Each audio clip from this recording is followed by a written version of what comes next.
Shirley Temple, the little girl with curly hair and a radiant smile who once captivated the entire world, seemed to have lived a perfect life as an adult. But behind that dazzling glow was a woman who endured the hell of marriage, betrayal, and emotional scars no one could have imagined. When secret FBI files were declassified after her death, the public was shocked to discover that the image of Hollywood's little angel was merely a facade hiding a very dark truth. The real story of Shirley Temple is far more intense and complex than any movie she ever starred in. Shirley Jane Temple, born April 23, 1928 inches, Santa Monica, California. Few would have guessed that behind that radiant appearance was a childhood filled with control, exploitation, and trauma. At the age of 3, Temple was taken to a film set for the first time to participate in a series of short films called Baby Burlesks, 1931. This was nominally a cute comedy series that imitated adults with children. In Baby Burlesks, children as young as a few years old had to transform into adult characters, wear provocative costumes, and act out emotional scenes they themselves did not understand. In the episode Politics in Washington, Shirley was cast as a seductress. She entered a senator's office wearing a tiny bra, a string of pearls, swaying her hips and kissing him on the lips, all under the camera lights, and the voice of director Charles Lamont. He was the one who discovered Temple, signed her first contract, and also the one who made her pay for that reputation with dark childhood years. The following scenes were no better. In War Babies, Temple once again played a little girl trying to charm soldiers, all of whom were children like her. The suggestive scenes, the candy for kiss exchanges, and the self-referential lines about being expensive would make today's audiences shudder. But back then, Hollywood called it comedy. There were no child protection laws on film sets. According to historian John Casson, when a child disobeyed, director Charles Lamont would punish them by locking them inside a soundproof black box with a large block of ice. The children were forced to sit on it in silence, trembling from cold and fear. Lamont warned them that if they told their parents, the punishment would be even worse. Shirley Temple once tried to tell her mother, but Gertrude Temple, who saw her daughter as a ticket to a better life, refused to believe her. Gertrude had been a failed ballet dancer. When she realized Shirley had golden curls, rosy cheeks, and $1 million smile, she saw in her the second chance she'd lost. From then on, Temple was no longer a child in her mother's eyes, but a star in the making. Gertrude curled her daughter's hair every day, taught her how to smile, how to bow, and forced her to memorize every line. Shirley soon learned that as long as she smiled at the right moment, everyone would be pleased, even if she was terrified inside. Years later, in her memoir, Child Star, Shirley Temple wrote it all down. "I was just a child who didn't understand what I was doing, but the world thought it was delightful." She called Baby Burlesks a shameless exploitation of our childhood, a statement that forced America to re-examine the so-called golden age of Hollywood, where children's smiles were bought with tears. In 1934, she skyrocketed to international fame with the film Bright Eyes. For 3 consecutive years, Shirley Temple even dethroned Clark Gable to become the world's top box office star. But as we'll see, behind that dazzling fame was a childhood that had been stolen. By the 1940 seconds, her glow began to fade. New films no longer drew crowds to theaters. After 2 box office flops, 20th Century Fox coldly ended her contract. Shirley was only 12, an age when most girls still played with dolls. Yet, she was forced to think about contracts, reputation, and unemployment. She later moved to MGM, a studio notorious for its strict discipline and relentless shooting schedules. Often referred to as a childhood crusher for young stars. On her very first day at MGM, Temple faced a nightmare she would never forget. She was scheduled to meet privately with the powerful producer Arthur Freed, known for launching the careers of many Hollywood icons. But the meeting quickly turned horrific. In her autobiography, Shirley recalled that Freed abruptly unzipped his pants and said, "I've got something special for you." The young girl, confused and terrified, could only respond with an awkward laugh, a reflex born from fear and innocence. Moments later, he coldly dismissed her as if nothing had happened. It was not just a moment of trauma, but the first emotional scar of many. Years later, in an interview with Larry King, Temple admitted that this incident led her to leave MGM after only one film. Her words were brief but bitter. "That was when I knew Hollywood was no place for children." But Hollywood itself wasn't the only threat. Outside the studios, Shirley Temple became a target for disturbed adults hiding behind fame and intellect. Among them was the British novelist Graham Greene, one of the most acclaimed writers of the 20th century. In his review of Captain January 1936, he disturbingly described the neat little rump of the child as she wriggled in her tap dance. And in another review for Wee Willie Winkie, Greene went even further, calling Temple a complete little tart, implying she was a seductive woman trapped in a child's body. Those perverse words sparked outrage across Hollywood. Temple and 20th Century Fox sued Graham Greene for libel and won. The compensation money was placed in a trust fund until she turned 21, yet when the time came, Temple didn't keep a cent. She donated the entire sum to build a youth center, a place where children could play and learn without having to sacrifice their childhood as she had. It was an act that revealed who Shirley Temple truly was.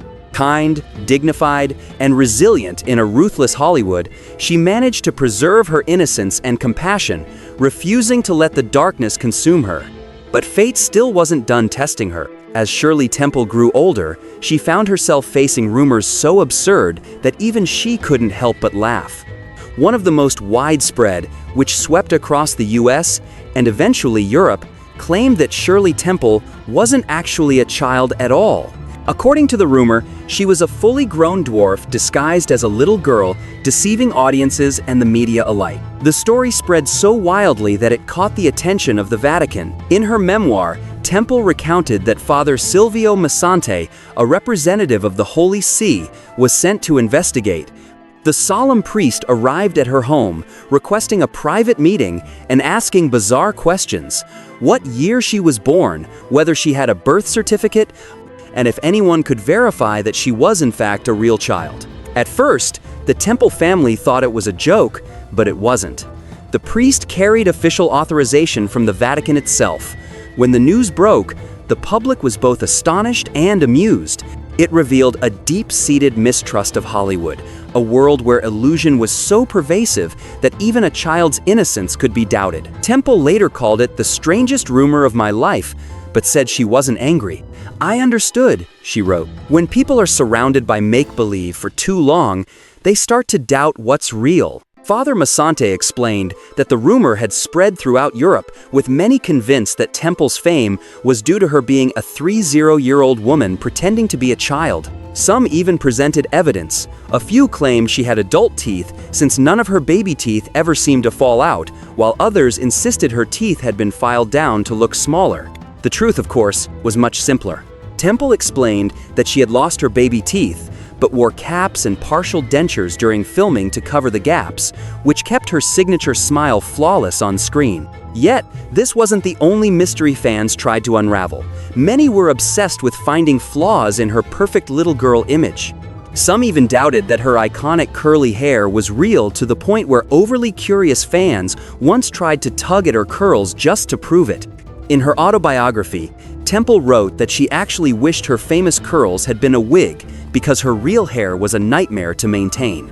To keep those soft, perfect ringlets, she had to follow a strict nightly hair routine, which included rinsing her hair with vinegar once a week. The acid burned her eyes and made them sting unbearably. Despite the exploitation and scrutiny, Shirley Temple single-handedly saved 20th Century Fox from bankruptcy. After each film, $115,000 of her earnings was placed into a trust fund, a sum that later grew to $335,000. Yet, she was only allowed to spend $13 a week. The rest supposedly kept safe by her parents. In reality, the truth was far darker. At the height of her fame, Temple earned up to $10,000 a week, making her the highest-paid child actor in Hollywood. By the time she reached adulthood, she should have had around $32 million. But when she finally saw her bank account, there was only $44,000 left. The money from the years she smiled for America had been taken by her own father. Shirley didn't cry. She didn't scream. In her memoir, she simply wrote, I felt neither disappointment nor anger. A short sentence, but one that cut deep, cold, and haunting. No rage, no bitterness, only the calm strength of a woman who had already seen too many shadows behind the spotlight, yet the darkness still wasn't done with her. At 17, Shirley met David O. Selznick, one of Hollywood's most powerful producers. A man the public saw as refined and charming, but behind closed doors, a predator. A friend once warned her, "If he's wearing silk socks, stay away." And indeed, when Selznick tried to grab her hand, Shirley looked down. The silk socks gleamed. The warning turned into a siren in her head. She tried to leave, but he pressed a button. The door locked. A room, a 17-year-old girl, a heavy-set man closing in. He smiled. She stepped back. In her memoir, she wrote, "I was faster than he was and lucky to get away." She escaped the room, but not the memory. Not long after, another Hollywood big shot, a man she referred to only as the Wizard, tried to do the same. When she refused, he coldly said, "We have to learn to get along. It's just a workplace ritual." Shirley stared straight into his eyes and replied without fear, "That might be in your contract, but it's certainly not in mine." That line became a quiet declaration for all the women silenced by the entertainment industry. A world where glamour could never hide the stench of corruption. But the tragedy didn't end there. At 35, when the world believed she was finally safe, George Jessel, a famous comedian, invited Shirley to discuss an important role. Once the door closed, his true nature emerged. He cornered her against the wall. But this time, Shirley was no longer the terrified 7-year-old girl. She fought back. With one swift, powerful kick, she brought him to his knees, his face contorted in pain. In her memoir, she wrote, "I saw pain, disgust, and hatred flash across his face, but I felt no pity." She was no longer a victim, she was a survivor. People often say that child stars rarely have happy endings, but Shirley Temple was the exception. She refused to let tragedy define her. After leaving Hollywood, she became a diplomat, the U.S. ambassador to Ghana and later to Czechoslovakia. The woman once seen as a porcelain doll now stood before world leaders speaking of peace, dignity, and human rights. Looking back, Shirley once said a simple yet haunting line, "I never lost faith that there is still good in the world." In 1943, when she was just 15, Shirley Temple met John Agar, the man who would become her first husband. 2 years later, they married. The wedding of America's little princess captivated the entire nation. They had one daughter, Linda Susan, and even co-starred in 2 films together, Fort Apache and Adventure in Baltimore. But behind the smiling photographs lay a quiet tragedy. Agar became an alcoholic, abusive, and unfaithful. The girl who had once made millions smile now lived in daily fear. After 5 years of suffering in 1949, she filed for divorce on the grounds of mental cruelty. She won custody of their daughter, though the emotional scars would stay with her for years. 2 decades later, when President Richard Nixon nominated Shirley Temple as U.S. ambassador to the United Nations, the FBI conducted a background investigation. Shockingly, it was her ex-husband who tried to sabotage her. In his testimony, Agar fabricated claims that Temple was emotionally unstable and had extreme reactions when things didn't go her way. It was his final bitter attempt to take revenge on the woman who had left him. But truth always triumphs over lies. Ronald Reagan, a former colleague and longtime admirer, came to her defense, calling Shirley a woman of great courage and the highest moral integrity. Agar's accusations quickly crumbled while Shirley Temple kept moving forward, head held high, unbroken, and unafraid. After all the heartbreak, fate gave her a second chance. In 1950, at just 22, when her film career had faded, Shirley met Charles Black, a businessman and former Navy officer. Only 12 days after meeting, they married. That marriage lasted a lifetime, 55 years, quiet, scandal-free, and filled with love and respect. When Charles passed away, Shirley said he was the only man who ever made me feel truly safe. But the scars from her Hollywood past never completely healed. In her memoir, Child Star, Shirley recalled a horrifying moment when she was just 10 years old. While singing Silent Night live on CBS, a woman in the audience suddenly pulled out a gun and pointed it straight at her. The woman believed Temple had stolen the soul of her own daughter. a child who had died on Shirley's birthday. Thankfully, the gun didn't fire and she survived. But the terror of that moment stayed with her for life. Temple grew up faster than any child should. While many of her fellow child stars fell victim to fame, she chose to leave Hollywood behind and dedicate herself to public service. From the little girl who sang on the good ship Lollipop to the U.S. diplomat representing her country abroad, Shirley Temple became a living symbol of resilience and rebirth. Her life continued to test her strength. At 44, Temple was diagnosed with breast cancer. She became one of the first Hollywood stars to speak openly about the disease, encouraging women everywhere to get regular checkups. Through honesty and courage, she turned fear into power. She beat cancer and went on to live to the age of 85. A long, fulfilling life, though never an easy one. When she passed away in 2014, it was revealed that she had secretly smoked all her life, but had kept it hidden, afraid that children might imitate her. Her death from lung disease became her final reminder to the world. Even the strongest people carry their own private burdens. Shirley Temple remains an enduring symbol of grace and grit, the little girl who made America smile through its darkest days, and the woman who taught the world how to rise after being broken.